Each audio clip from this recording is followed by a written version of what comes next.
This is The Final Word with Geoff Lemon and Bharat Sundaresan. Just a little snippet, a little drop in, because we've just heard the news that Cheteshwar Pujara is no more as a Test player. Oh, yeah. R.I.P. Rest in Pujara. He's been left out of the West Indies squad coming up. And, I mean, you could say maybe there'll be yet another comeback, but it looks like that's pretty much it, Bharat. Unfortunately, I got that bad feeling about Cheteshwar Pujara at the Oval, especially the shot he got out to, and that is the most disappointing aspect of this all. For everything he did, I mean, let's not forget, he is one of the greats of Indian cricket, maybe one of the greats of Test cricket. I mean, what he gave for Test cricket is quite extraordinary, and I'm sure we'll talk about it. But now, if this is the end, and it looks like it is the end, imagine the last shot we'll all ever remember of Cheteshwar Pujara in Test cricket. It's him trying to play the ramp and getting out when India were in a decent position, let's say, in that second innings. But yeah, he's been left out. They brought in Ruturaj Gaikwad and Yashasvi Jaiswal. Bizarrely, or from nowhere, Ajinkya Rahane is not only back in the squad, he's the vice captain. Don't forget, he was dropped as the vice captain a year ago. Like I said, Pujara got one comeback last year in England, or right here in England, because of his runs in county cricket. But now, at this stage, with the new World Test Championship cycle starting as well, he does look bad, yeah. Yeah, I mean, you wouldn't think they would hold on to both he and Rahane going forward, given you've also got Rohit Sharma and Virat Kohli as the other veterans in the team and the ones who will definitely still be there. So you could look at it as, finally Australia got a little bit of revenge. I mean, they kept him to a couple of low scores and that shot that you mentioned, but it was like you've got such a small opportunity, but when it's in a game like that, you need to do something with it. Rahane was able to do something with it. Pujara couldn't on this occasion, but I just remember back all of the times that he destroyed Australia, particularly. These are the matches in the series that I've paid more attention to. 2013, when Australia were never going to compete in that series. They were all over the place, but he hurt them horribly with that double hundred. 2017, they are in the series. He's the difference. He's the one who gets the runs in Bengaluru that sets them 188 and they're bowled out short. Ashwin's able to take the wickets. And then he's the one who makes another double hundred in Ranchi at the Rancho Relaxo and makes sure that that's a draw. And then 2018-19 in Australia and the next visit to Australia in 2021, he's the difference. I mean, I know it's Rishabh Pant swinging the bat and scoring the runs, but last day at Sydney, last day at Brisbane, that's all. It doesn't happen if Pujara's not there batting for sessions and getting hit by the ball. And 2018 in Adelaide, the 100 that he makes there is the key that sets India up. I mean, 4 series, 4 times that he tormented Australia. Yeah, the biggest guy who beat up Australia maybe more than Brian Lara did. Brian Lara played some incredible innings and won matches, but I think he hurt the soul of Australia by what he did. The batting time. Well, often Australia still won despite Lara. Like Lara would hurt them, but they would still win the match. Yeah, I mean, Pujara kind of just got stuck into them, right? 2018-19, he faces, I think, double the number of balls that all the other Australians put together faced. And in another world, he's still batting. And poor Josh Hazlewood is still running into bowl. There was that lovely little quote from Josh Hazlewood, or actually from Pujara, when he was asked which of the Australians he thinks doesn't want to bowl at him. And this is when they were teammates at Chennai Super Kings for 1 year. And he said, I think it is Hazlewood. He doesn't want to bowl to me at the nets either. I'm sure he was joking. But 2018-19, he does that. And I remember the impact he had on Australia, not just the team, but Australian cricket. That finished his first time ever India win a series in Australia.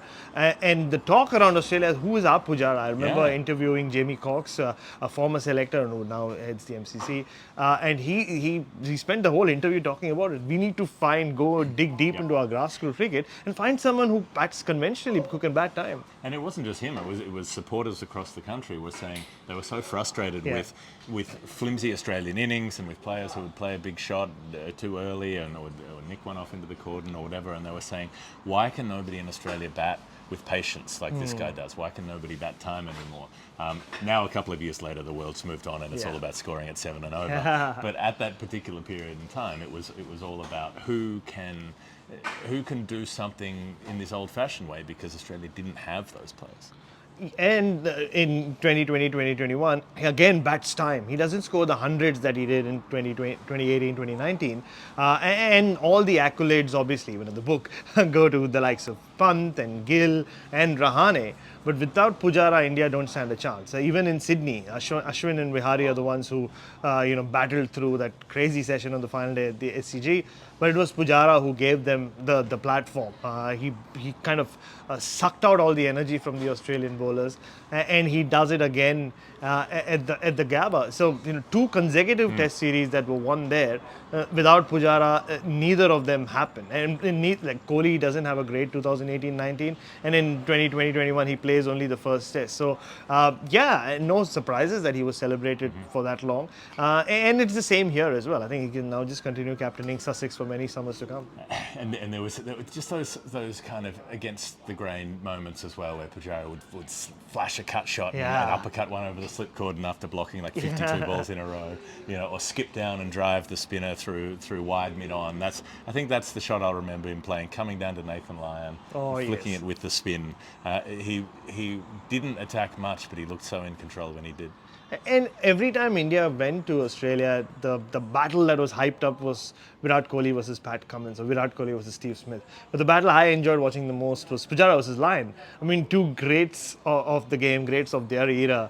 The battles that they had, what Lyon bowled well over 2,000 balls before finally hitting him on the pad and getting him LBW in India earlier this year.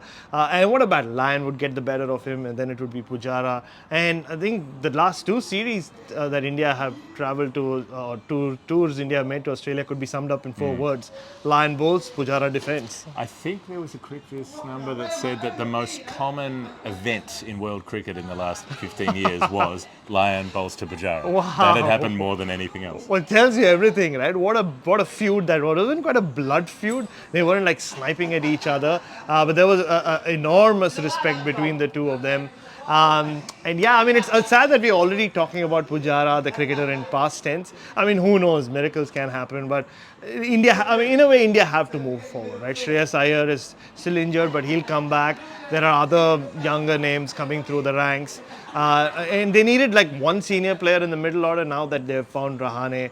And social media has blown up. They're all blaming Pat Cummins for bowling the no ball for Rahane still being there. I just saw a tweet just now saying, Pat Cummins bowls the new ball, India get their vice captain back. So, there will be, this topic will be debated for a long time. Have the selectors done the wrong thing? Like, at some point you have to move on. It'll smart for everyone right now that they have left Pujara out. And it also is a realization that this could be the last time he's left out. I don't think there is any return. But I think he's been celebrated quite a bit. Well, the wheel turns for us all. Time comes for us all in the end. But Cheteshwar Pujara, thanks for your service. You've been wonderful to watch over a long period of time, especially on the final word. We've enjoyed you very much indeed. Enjoy the next 15 years captaining Sussex and making 1 million runs in county cricket.